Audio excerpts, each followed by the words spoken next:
మన ప్రభు అయినటువంటి యేసుక్రీస్తు వారి యొక్క ప్రశస్తమైన నామములో దేవుని సంధికి కూడి వచ్చినటువంటి మీ అందరికీ కూడా ప్రభు పేరట అందరికీ వందనాలండి. మరి దేవునికి మహిమ కలుగునుగాక.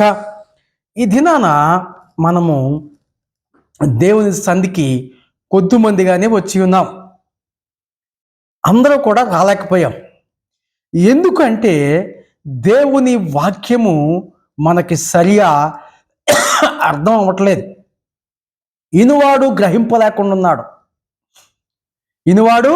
గ్రహింపలేకుండా ఉన్నాడు. మీరు వినుటు మట్టుకు విందురు గాని గ్రహింపరు అని దేవుని లేఖనము మనకి నొక్కి ఒక్కాణించి చెప్తుంది. అయితే ఈ దినాన మనము చూసినప్పుడు అపోస్తుల కార్యాలు 16వ అధ్యాయంలో మరి అక్కడ పౌలు చీలను పట్టుకుని సువార్త ప్రకటిస్తున్నందుకు, యేసుక్రీస్తుని ప్రకటిస్తున్నందుకు, రక్షణ కార్యము వారు తెలియజేస్తున్నందుకు వారిని కొరడాలతో కొట్టి మరి బొండలతో బిగించి చేతులకు సంకెళ్ళేసి చెరసాల్లో వేసేశారు. ఎక్కడేశారు? చెరసాల్లో వేస్తే వారు ఏమి చేస్తున్నారు? వారు చెరసాల్లో ఉండి దెబ్బల నిమిత్తం ఏడుస్తూ లేకుంటే బాధపడుతూ ఉండలేదు. వారు ఏం చేస్తున్నారంట? ఆ చెరసాల్లో వారు దేవుణ్ణి స్తుతిస్తున్నారు, ప్రార్థిస్తున్నారు, దేవుని పాటలో పాడుచూ ఉంటే ఆ చెరసాల్లో ఉన్న ఖైదీలందరూ కూడా మరి వింటూ ఉన్నారు. ఎందుకంటే చెరసాల్లో ఉన్న ఖైదీలకి ఎప్పుడూ అలాంటి మాటలు వినబడలే. ఈ లోకపు మాటలు పాటలు వినపడ్డాయి కానీ ఈ పౌలు శీలా నోట్లోంచి వచ్చే దయగల మాటలు, ఆదరణ కలిగిన పాటలు, బలపరిచే పాటలు, శక్తివంతమైన మాటలు వారు ఎన్నడూ విని ఉండలేదు. కాబట్టి వారి నోట్లోంచి వచ్చే పాటల యొక్క మాటల ప్రార్థన, కీర్తనలో వారికి ఎంతో ఆసక్తికరంగా ఉంటే వారు 2 కళ్ళు 4 కళ్ళుగా, 2 చెవులని 4 చెవులుగా చేసుకుని వారు వింటూ చూస్తూ ఉన్నారు. ఏంటంటే అక్కడ జరిగింది మనం ఒకసారి చూద్దాం. అపోస్తుల కార్యాలు 16వ అధ్యాయంలో మనము చూస్తే కనుక అక్కడ మరి వారు పాడుచున్నప్పుడు ఏమి జరిగిందో మనము అక్కడ చూద్దాము. చూడండి, 16వ అధ్యాయము 26వ వచనము చూసినప్పుడు ఆ 24వ వచనము చూద్దాం. అపోస్తుల కార్యాలు 16వ అధ్యాయం 25వ వచనం. అయితే మధ్యరాత్రి వేళ పౌలును శీలయు దేవునికి ప్రార్థించుచు కీర్తనలు పాడుచుండిరి, ఖైదీలు వినుచుండిరి. అప్పుడు అకస్మాత్తుగా మహాభూకంపము కలిగెను, చెరసాల పునాదులు అదిరెను, వెంటనే తలుపులన్నీయు తెరుచుకొను, అందర బంధకములు ఊడెను. అంతలో చెరసాల నాయకుడు మేల్కొని చెరసాల తలుపులన్నీయో తెరిచి ఉన్నట్టు చూసి ఖైదీలు పారిపోయారనుకుని కత్తి దూసి తన్ను తాను చంపుకొనబోయెను. అప్పుడు పౌలు, నీవు ఏ హానియు చేసుకొనవద్దు, మేమందరమును ఇక్కడే ఉన్నామని బిగ్గరగా చెప్పెను. అతడు దీపము తెమ్మని చెప్పి లోపలికి వచ్చి వణుకుచు పౌలుకును శీలకును సాగిలపడి వారిని వెలుపలికి తీసుకుని వచ్చి, అయ్యలారా, రక్షణ పొందుకు నేనేమి చేయవలనను. అందుకు వారు, ప్రభు అయిన యేసుక్రీస్తునందు విశ్వాసముంచుము, అప్పుడు నీవును నీ ఇంటి వారును రక్షణ పొందురని చెప్పి అతని ఇంటనున్న వారందరికీ దేవుని వాక్యమును బోధించిరి.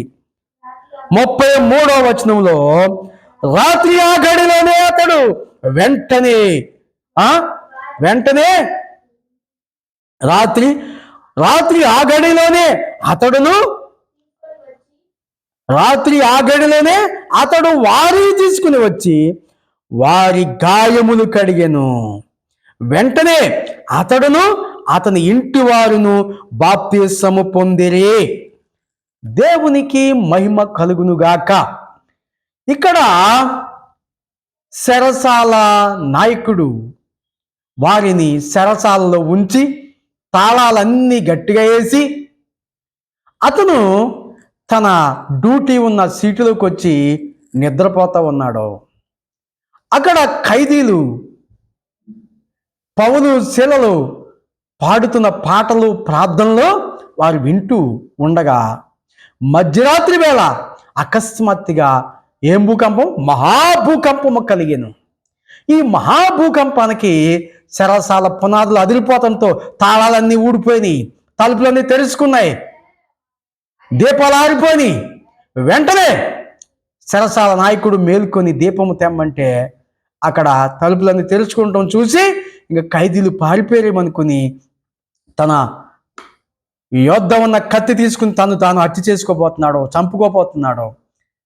వెంటనే అక్కడున్న పౌలు శీల చెరసాల నాయకుడిని చూసి, నువ్వు చంపుకోవద్దు, మేము ఎక్కడికి పారిపోలేదు, మేము లోకంలో ఉన్న దొంగల్లాంటి వాళ్ళం కాదు, మేము యేసు ప్రభుని పబ్లిక్గా ప్రకటించేటువంటి పరిశుద్ధులము, మేము దేవుని సువార్తను ప్రకటించకొచ్చే వాళ్ళము, దొంగలము కాదు, అబద్ధికులము కాదు. అవన్నీ మానేసి యేసుని వెంబడించేటువంటి మరి మేము యేసును ప్రకటించే సాక్షులమై ఉన్నాము అని చెరసాల నాయకుడికి చెప్పినప్పుడు వెంటనే పౌలు శీల పాదాలకి ఆ చెరసాల నాయకుడు సాగిలపడి, అయ్యలారా రక్షణ పొందుటకు నేనేమి చేయవలని చెప్పినప్పుడు యేసును గురించిన సువార్త పౌలు శీల ఆ చెరసాల నాయకుడికి బోధించినప్పుడు వెంటనే వారు యేసునందు విశ్వాసం ఉంచి అపోస్తలుల కార్యాలు 16:33 రాత్రి ఆ గడిలోనే అతడు వారిని తీసుకొని వచ్చి, రాత్రి ఆ గడిలోనే చూడండి 33 ఏమన్నది? రాత్రి ఆ గడిలోనే వారిని తీసుకొని వచ్చి వారి గాయములు కడిగి వెంటనే అతడును అతని ఇంటి వారును బాప్తిసం పొందారు. ఆ రాత్రి కాలమందు అతడు ఇంటి వారు అంటే ఆయన భార్య, పిల్లలు వెంటనే ఉదయం పొందొచ్చు కదా. లేకపోతే ఉద్యోగం చేస్తున్నాడు అతను, అధికారులు అనుమతి తీసుకోవచ్చు కదా. లేకపోతే తన భార్య పిల్లలతో ఆలోచన చేసి తీసుకోవాలా వద్దా అని ఆలోచన చేయొచ్చు కదా. అదేమీ లేదు. అతడు వెంటనే ఆ రాత్రిలోనే తన కుటుంబం అంతా యేసును అంగీకరించి యేసు ప్రభువు నోటితో ఒప్పుకుని హృదయంలో అంగీకరించి ఆ గడిలోనే వారు బాప్తిసం పొందుకొని యేసు యొక్క ఆరాధికులయ్యారు. దేవుని స్తోత్రం కలుగునుగాక. ఈరోజు ఎన్నడూ యేసు మాటలు వినలేనటువంటి ఆ యొక్క జైలు అధికారి అంత స్పీడ్గా అంత హఠాత్తుగా యేసుక్రీస్తుని అంగీకరించి తెల్లవారేదాకా కూడా టైం తీసుకోకుండా ఏమాత్రం ఆలోచన లేకుండా ఆయన యేసుక్రీస్తు వారిని అర్థం చేసుకుని ఆయనలో ఉన్న రక్షణని ఆయన పొందుకున్నాడు. ఎవడో రక్షక భటుడు, ప్రజలను రక్షించడానికి నియమించబడ్డ రక్షక భటుడికే ఆత్మకి రక్షణ పొందితే ఈరోజు ఎన్నో రోజుల నుంచి యేసుక్రీస్తు గురించి వింటూ, ఎన్నో రోజుల నుంచి యేసుక్రీస్తు ఆలయానికి వస్తూ, ఎన్నో రోజుల నుంచి యేసుక్రీస్తు వారి యొక్క పాటలు పాడుతూ ఉండి నువ్వు పెదాలతోనే ఆరాధిస్తూ ఉన్నావు, కానీ మీ హృదయము దేవునికి చాలా దూరంగా ఉందని దేవుని లేఖనం తెలియజేస్తుంది. ఈరోజు ఆదివారం ఎంతోమంది దేవుణ్ణి ఆరాధిస్తానికి తమ పిల్లలతో వస్తారు, వారికి యేసు క్రీస్తు గురించినటువంటి రక్షణ బాప్తిసం వారికి లేదు. ఎంతోమంది పాస్టర్ల యొక్క కూతుర్లకి కొడుకులకి రక్షణ లేకుండా ఇంతవరకు ఆపు చేస్తూ ఉన్నారు. వారికి ఉద్యోగాల కోసము, లేకపోతే రిజర్వేషన్ల కోసము, లేకపోతే పెళ్ళిళ్ళ కోసము. ఆడపిల్ల బాప్తిసం తీసుకుని యేసుని అంగీకరిస్తే ఎలాంటి భర్త వస్తాడని చాలామందికి తల్లిదండ్రులకి భయం. చాలామంది తల్లిదండ్రులకి ఇప్పుడు యేసుక్రీస్తుని అంగీకరిస్తే మరి రిజర్వేషన్ కోటలో ఉద్యోగాలు వస్తాయి రావని భయం. మరి రక్షకపటుడు ఉన్న ఉద్యోగాన్ని ఏమాత్రము ఉంటే ఉంటుంది పోతే పోతుందని ఉద్యోగం గురించి ఆలోచించుకోకుండా, సమాజం గురించి ఆలోచించకుండా వెంటనే యేసు క్రీస్తు వారిని అంగీకరించి ఆ రాత్రి ఆ గడిలోనే ఇంటి వారందరూ, పిల్ల, తల్లి, తండ్రి, అన్న, తమ్ములు, ఆ ఇంటి వారందరూ కూడా, అందరంటే కుటుంబీకులందరూ కూడా ఆ రక్షక భటుడి యొక్క జైలధికారి యొక్క కుటుంబీకులందరూ ఆ రాత్రి రక్షణ పొందారు. ఈ రాత్రి నీవు, నీ పిల్లలు ఈరోజు దేవుని వాక్యం వింటూ ఇంకా రక్షణ పొందకుండా ఎందుకు ఆలస్యం చేస్తున్నావు? ఏంటండి మీరు ఇంత గట్టిగా చెప్తున్నారు? ఎస్, నిజంగా నువ్వు యేసుని ప్రేమిస్తే, నీ పిల్లలు నీతో కూడా పరలోకంలో ఉండాలనుకుంటే, నిజంగా నీ బిడ్డలు నువ్వు ప్రేమిస్తూ ఉంటే, నీ కూతురు నువ్వు ప్రేమిస్తుంటే, నీ కొడుకులు నువ్వు ప్రేమిస్తుంటే, నీ బంధువులు నువ్వు ప్రేమిస్తుంటే, నీ అన్నదమ్ములు నువ్వు ప్రేమిస్తుంటే, నీ తల్లిదండ్రులు నువ్వు ప్రేమిస్తుంటే, యేసుని గురించి వాళ్ళకి అర్థమయ్యేటట్టు చెప్పు. వాళ్ళకి బాప్తిసం పొందుకోవడానికి, రక్షణ పొందుకోవడానికి, నమ్మి బాప్తిసం పొందినవాడు రక్షించబడును. వారు నమ్మి బాప్తిసం పొందుకున్నట్లు మీ ఇంటి వారందరూ కూడా బాప్తిసం పొందుకుంటే, ఈరోజు దేవుని రాకడొస్తే, ఎత్తబడితే, ఇంటి వారందరూ కూడా ఇక్కడ ఎలాగ ఆలయంలో ఉన్నారో అక్కడ కూడా దేవుని పరలోక రాజ్యంలో ఉండాలనుకుంటే నీ పిల్లలతో సహా దేవుని రక్షణ పొందుకోండి. లేదు, నేను పెద్దదాన్ని, నాకు తెలుసు, నేనే వాక్యము, నేను ఒక్కదాన్ని రక్షణ పొందుతాను, నేను ఒక్కడనే రక్షణ పొందుతాను అనుకుంటే నీ పిల్లలను ప్రేమించట్లేదు. నీ పిల్లలకు రక్షణ అంకర్లేదు. వాళ్ళని చేతులారా చూస్తూ నరకానికి నువ్వే పంపేస్తున్నావు. ఎందుకంటే ఇంత సీరియస్ చెప్తున్నాను. యేసయ్య చెప్పిన మాటలు ఇలాంటి వారిదే దేవుని రాజ్యమని చిన్నపిల్లల గురించి చెప్పి ఉన్నారు.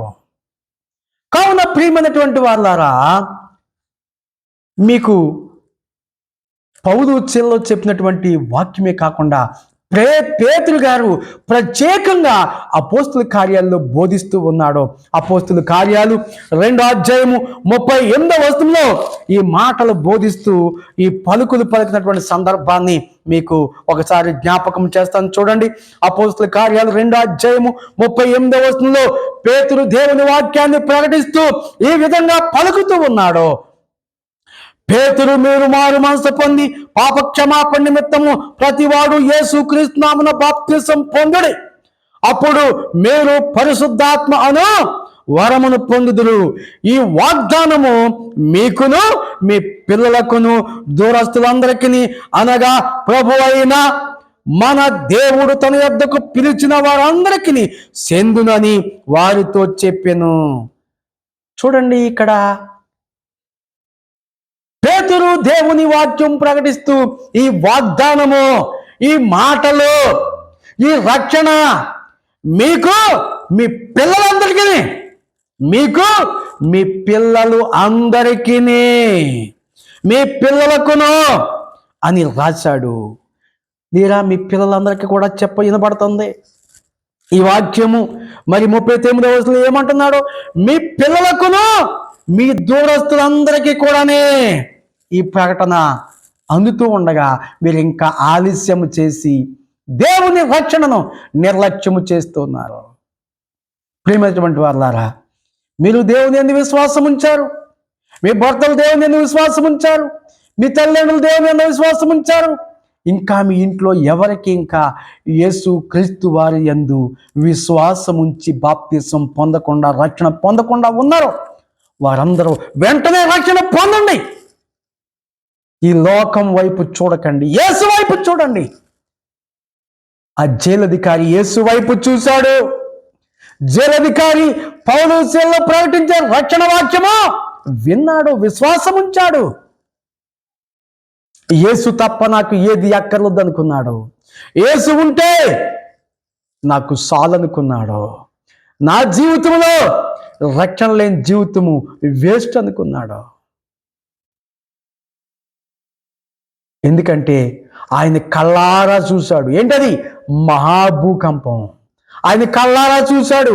ఆయన చేతితో వేసిన తాళాలు ఊడిపోవడం ఆయన కళ్ళారా చూశాడు. ఏంటో తెలుసా? ఆయన వేసిన తలుపులన్నీ తెలుసుకుని ఉంటాం. ఆయన కళ్ళారా చూశాడు. ఆయన వేసిన తాళాలన్నీ ఊడిపోయి ఉండడం. ఇంత అద్భుతము ఎన్నడో కానీ విని ఎరిగి ఉండలేదు, చూసి ఉండలేదు. కాబట్టి ఇంతకన్నా గొప్ప అద్భుతాన్ని నేను ఎక్కడా చూడలేదని, ఈయనే నిజమైన రక్షకుడని అంగీకరించి ఆయన ఆరాధిస్తానికి అందరితో పాటు ఆయన ఇష్టపడ్డాడు. ఈరోజు నువ్వు ఇష్టపడుతున్నావా? ఈయనొక్కడే అనుకుంటున్నారా? ఈయనొక్కడే అనుకుంటున్నారా? మీకు తెలుసా ఇంకా ఎంతమంది దేవుణ్ణి అంగీకరించారు? అమ్రాము ఏకేబేదుల కుమారులు 2 కుమార్తె ఒక్కత, 3. వారు 3 కూడా అమ్రాము ఏకేబేదులు ఆ రోజే దేవుడి కోసం పెంచారు. వారి 3 దేవుడు ఏర్పాటు చేసుకున్నాడు. తెలుసా మీకు? వారి 3 దేవుడు ఏర్పాటు చేసుకున్నాడు. 3 కూడా దేవుని కోసమే బతికారు. మీరు అనుకుంటారో 3 ఉంటే ఒకళ్ళు కలెక్టర్ అవ్వాలి, ఒకళ్ళు ఎస్సీ అవ్వాలి, ఒకళ్ళు దేవుడి చందులో ఉండాలి, పనికిరానివాడు అనుకుంటారు. కానీ అమ్రాము ఏకేబేదులు 3 సంతానాన్ని కూడా దేవుడి కోసం పిలిస్తే దేవుడు వారి 3 కూడా వాడుకున్నాడు. చూద్దామా? నిర్గమకాండం 15:20 చూసినప్పుడు, నిర్గమకాండం 15:20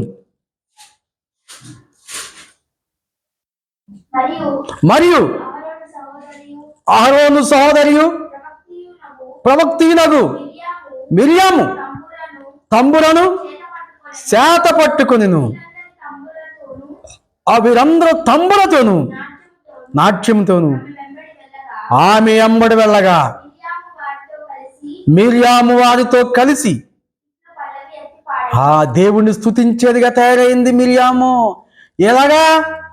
మీరు ఉట్టు చేతులతోనే పాడతారు, చేతులున్న సప్పలు కొట్టరు, చేతులున్న ఉపయోగించరు. మిర్యాము చేతిలో ఏం తీసుకుంది?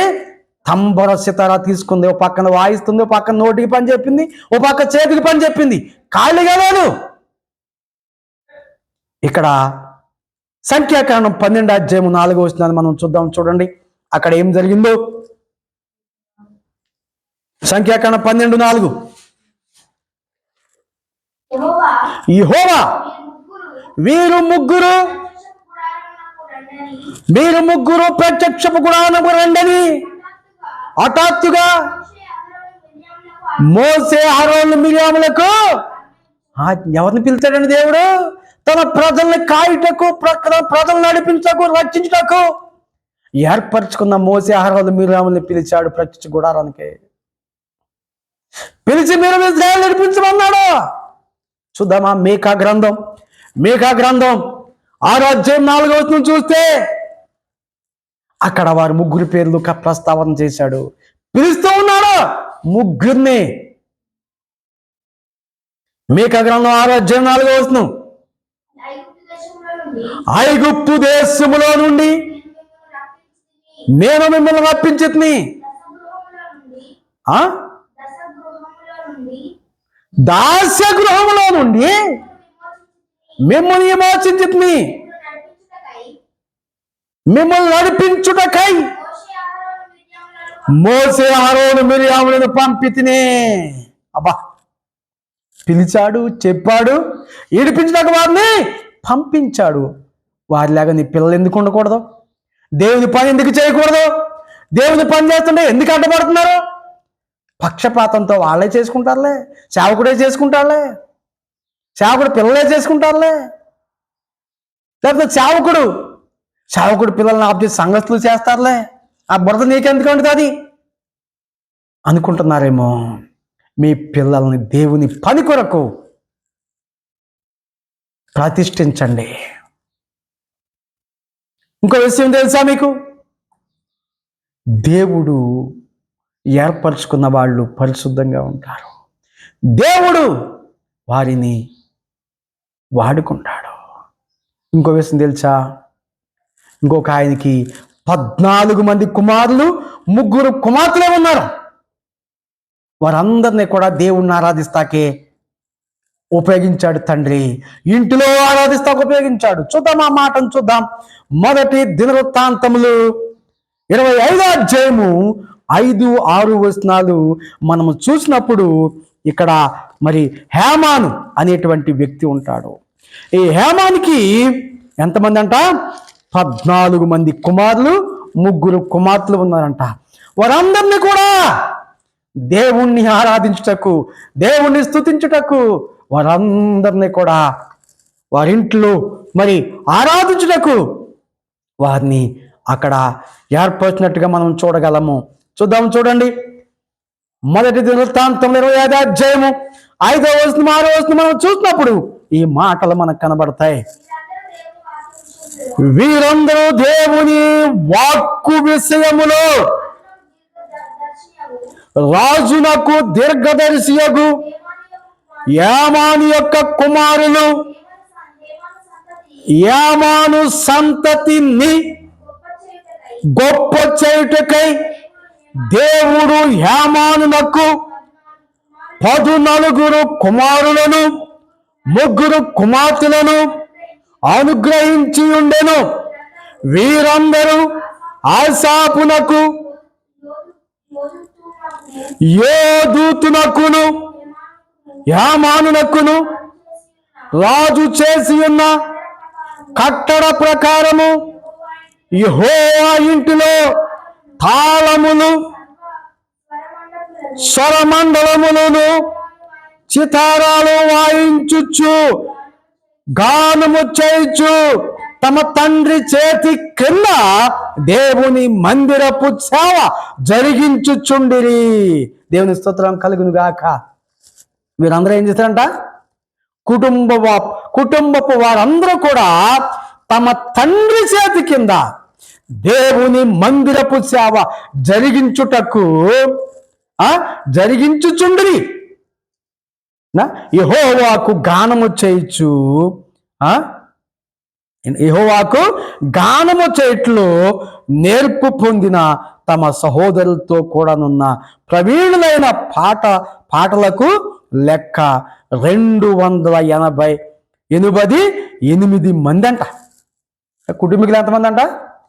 288 మంది. అందరు కుటుంబీకుల్ని ఆరాధికులుగా చేస్తే మీరేమనుకుంటున్నారు? ఎవరైనా ఉన్నారా మీలో ఇలాంటి వాళ్ళు? దేవుణ్ణి ఆరాధించట్లో ఉన్న ఆనందం, దేవుణ్ణి ఆరాధించట్లో ఉన్న సంతోషం, దేవుణ్ణి ఆరాధించట్లో ఉన్న ఆశీర్వాదము మీకు ఇంకా తెలియట్లేదా? మీ ఇంట్లో ఇంకా దేవుణ్ణి ఎవరిని అంగీకరించుకోకుండా ఆరాధించటకు అరసకంలోనే ఉంటున్నారు, అరగా ఆరాధిస్తున్నారు. వాళ్ళందరినీ ఈరోజు ఒక మాట చెప్తున్నా. మీ ఇంటి వారందరూ పూర్ణ మనసుతో, పూర్ణ బలంతో, పూర్ణ శక్తితో, పూర్ణ వివేకంతో, పూర్ణ ఆత్మతో దేవుణ్ణి ఆరాధించి ఆయన ఆశీర్వాదాలు పొందుకుంటే ఆయన రక్షణ మనకుంటుంది. ఆయన వచ్చినప్పుడు మనందరము అంటే ఇంటి వారందరూ ఎక్కడుంటారో ఆయన రాజ్యంలో ఉంటారు. ప్రేమైనటువంటి వారులారా, మీరేమనుకుంటున్నారు? మొదటిగా మనము చూసినప్పుడు ఆ జైలు అధికారి ఇంటి వారందరూ రక్షణ పొందారు. రెండవదిగా పేతురు బోధిస్తున్నప్పుడు మీకును ఈ వాగ్దానము మీ పిల్లలకును అని హెచ్చరించాడు. పిల్లలు ఉన్నారు. మూడవదిగా అమ్రాము, ఏకేబేది కుమారులు మిరియాము, అహరోను, మోసేలు దేవుని పని చేసినట్టుగా, దేవుని కోసం పెంచినట్టుగా మనము చూసాము. నాలుగవదిగా యామాను 14 కుమారులు